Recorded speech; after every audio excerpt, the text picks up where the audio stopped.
Hello everyone, welcome to the channel Mystic Tarot. मेरा नाम आमना है और आप ये रीडिंग देख रहे हैं एक्वेरियस सन, मून और असेंडेंट लोगों के लिए।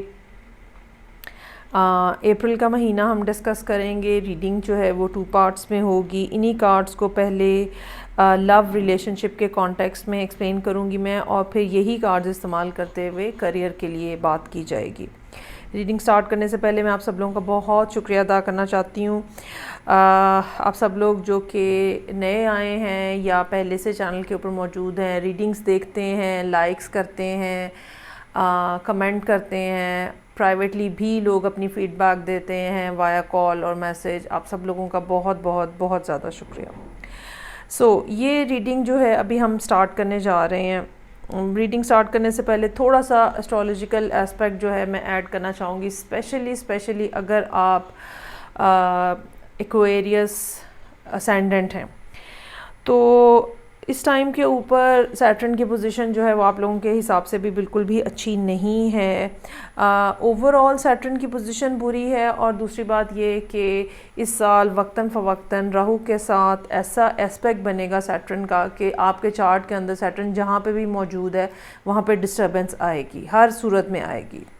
लेकिन चूँकि एक्वेरियस का ये असेंडेंट लॉर्ड है, असेंडेंट लॉर्ड पे प्रॉब्लम आने का मतलब ये है कि आप जहनी तौर पे खुश नहीं हैं, उलझे हुए हैं, फ़ैसले करने मुश्किल हैं, समझ नहीं आ रही है, कंफ्यूजन, कॉम्प्लिकेशन, डिसअपॉइंटमेंट्स, डिस्टर्बेंसेस, सब चीज़ें जो हैं वो वाफर मिकदार में मौजूद होंगी।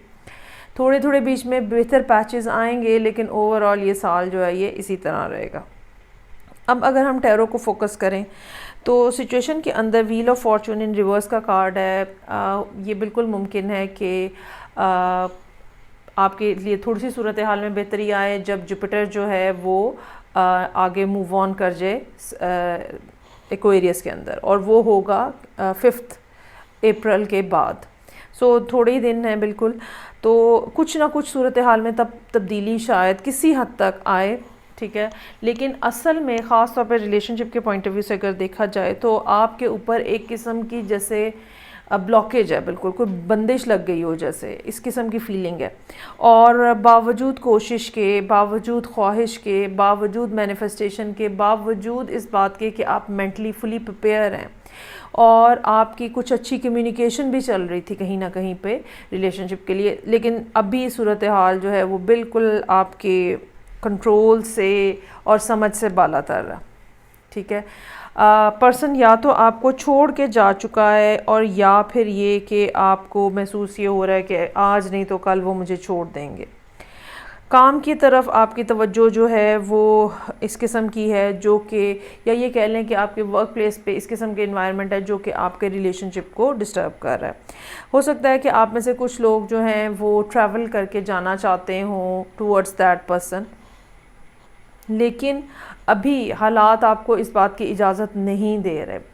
आप चाहे एक ही मुल्क में रह रहे हैं और आपके एक डिफरेंट शहरों में हैं और मुलाकात नहीं की जा रही, या चाहे आप किसी दूसरे मुल्क में रहते हैं और कोविड की वजह से आपसे आया नहीं जा रहा वापस अपने मुल्क में, या जिस जगह पे वो पसंद रहता है, तो समहाउ किसी ना किसी अंदाज में कोई ना कोई ऐसी रुकावट ज़रूर मौजूद है जिसकी वजह से आपकी मुलाकात भी नहीं हो पा रही। अच्छा, कुछ लोगों के लिए ये रुकावट उनकी काम के हवाले से, कुछ लोगों के लिए ये रुकावट उनकी एजुकेशन के हवाले से भी हो सकती है।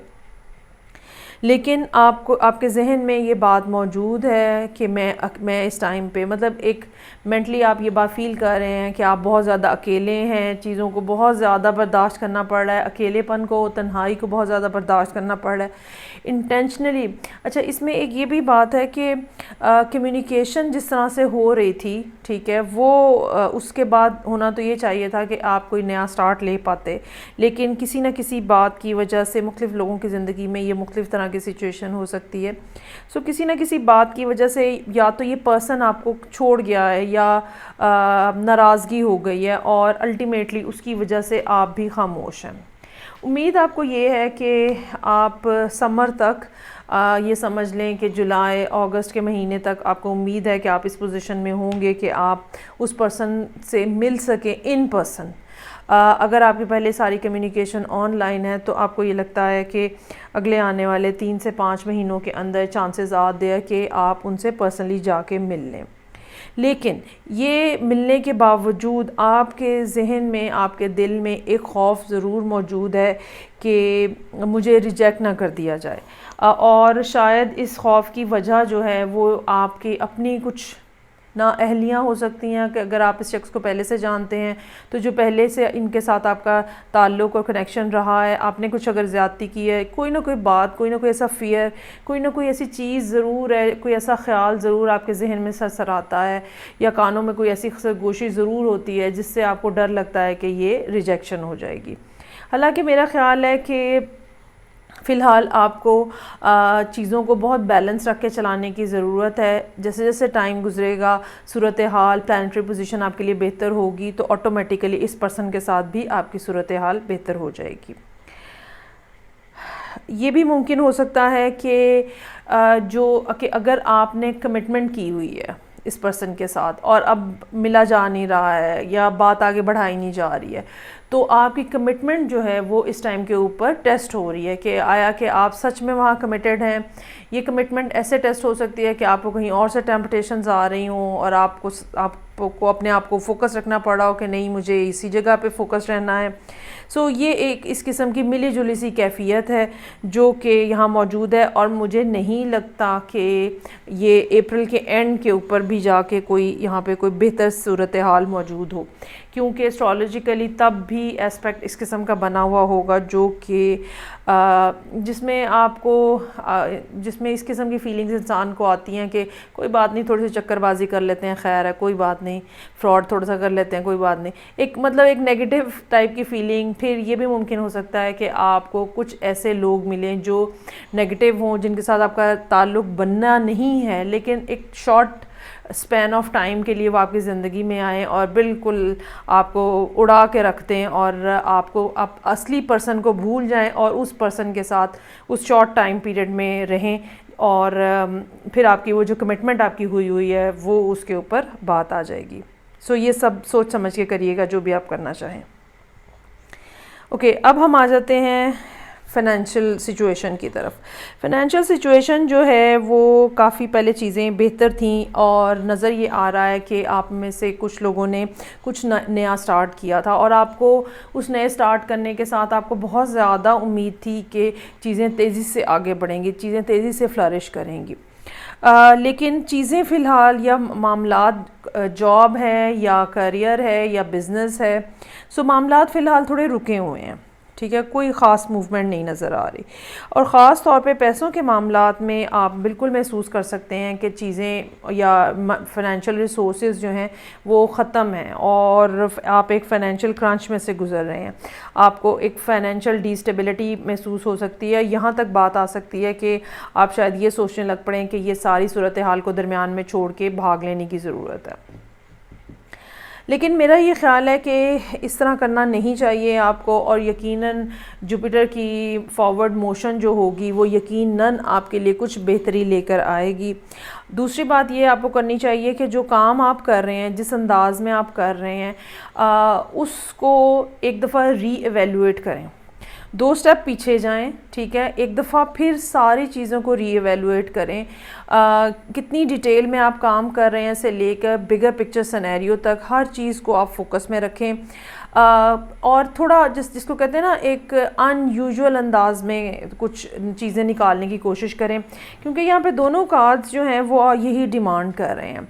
एक ही घिसे पिटे तरीके से वही एक काम जो सारी दुनिया कर रही है वो आपको नहीं करना। You need to find out something else, कुछ और मिक्स एंड मैच करके कुछ और इस तरह से सिचुएशन, जैसे 2-3 इंस्पिरेशन लेके आप अपना उसमें कुछ नया ऐड करके और एक चौथी नई चीज़ बना लेते हैं। सो आपको अपने काम के हवाले से ये करने की ज़रूरत है।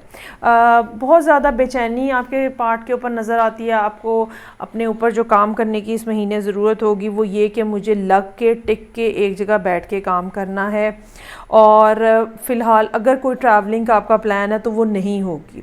दूसरी बात जो कि बहुत ज़्यादा करने की ज़रूरत है वो एक दफ़ा फिर, जैसे कि मैंने कहा कि सोचने समझने की ज़रूरत है, प्लान बनाने की ज़रूरत है, जिसको चेक एंड बैलेंस कहते हैं, जिसको आप ये कहते हो कि आप एक दफ़ा फिर पूरे सिस्टम में से गो थ्रू होते हो कि कहाँ कहाँ पे फॉल्ट्स आ रहे हैं। फाइनल रिपोर्ट्स बनाने की ज़रूरत है कि एक ख़ास टाइम पीरियड के अंदर जो है वो क्या सूरत हाल रही और किस तरह से चीज़ें आगे बढ़ती रहीं। लोग आपसे नाराज़ हो सकते हैं, लोग आपके ऊपर खफा हो सकते हैं, लेकिन इस बात से डरने की बजाय कि लोग मुझसे नाराज़ हो जाएंगे, इस बात से डरने की बजाय चीज़ों में एक बैलेंस लेकर आएँ। चेक एंड बैलेंस जिसको कहते हैं, चूँकि ये काम का मामला है तो चेक एंड बैलेंस जो है वो बहुत ज़्यादा ज़रूरत है। इस दौरान अगर आप कुछ लोग छोड़ के जाने की भी कोशिश करते हैं तो लेट देम गो, ठीक है। जो आपका मुखलिस होगा, जो आपके साथ लॉयल होगा, वो बहरहाल आपके साथ ही मौजूद रहेगा। ये थी रीडिंग जो कि एक्वेरियस, सन, मून और असेंडेंट लोगों के लिए थी। आई होप आपको अच्छी लगी होगी। मुझे आपकी फ़ीडबैक का बहुत इंतज़ार रहेगा। मैं आपसे नेक्स्ट रीडिंग के साथ फिर मिलूँगी। तब तक के लिए खुदा हाफिज़।